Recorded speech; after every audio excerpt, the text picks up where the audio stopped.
ఇడుపులపాయలో కార్యక్రమాల అనంతరం సాయంత్రం పులివెందుల వెళ్లి రాత్రికి అక్కడే బస చేస్తారు. ఆ మర్నాడు అంటే 25వ తేదీన క్రిస్మస్ వేడుకల్లో పాల్గొంటారు. పులివెందుల సిఎస్ఐ చర్చిలో జరిగే ప్రత్యేక ప్రార్థనల్లో కుటుంబ సభ్యులతో కలిసి వైఎస్ జగన్ పాల్గొంటారు.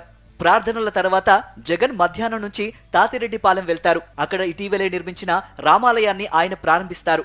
తర్వాత తిరిగి పులివెందుల చేరుకుంటారు. క్రిస్మస్ పండుగ తర్వాతి రోజు 26వ తేదీ ఉదయం నుంచి సాయంత్రం వరకు జగన్ పూర్తిగా పులివెందుల్లోనే ఉంటారు. క్యాంపు కార్యాలయంలో నిర్వహించే ప్రజా దర్బారు కార్యక్రమంలో పాల్గొంటారు. నియోజకవర్గ ప్రజల నుంచి వినతులను స్వీకరిస్తారు. సమస్యల పరిష్కారం కోసం కృషి చేస్తారు. అవసరమైతే అధికారులతోనూ సమీక్ష నిర్వహిస్తారు. అలాగే పార్టీకి సంబంధించిన స్థానిక నేతలతోనూ జగన్ చర్చిస్తారు. ఆ రోజు కూడా జగన్ పులివెందుల్లోనే బస చేస్తారు. 27న ఉదయం పులివెందుల విజయ గార్డెన్స్ లో జరిగే ఒక వివాహానికి జగన్ హాజరవుతారు. ఇలా వరుసగా 4 రోజుల పాటు వైఎస్ జగన్ పులివెందుల నియోజకవర్గంలో ఉంటూ అనేక కార్యక్రమాల్లో పాల్గొననున్నారు.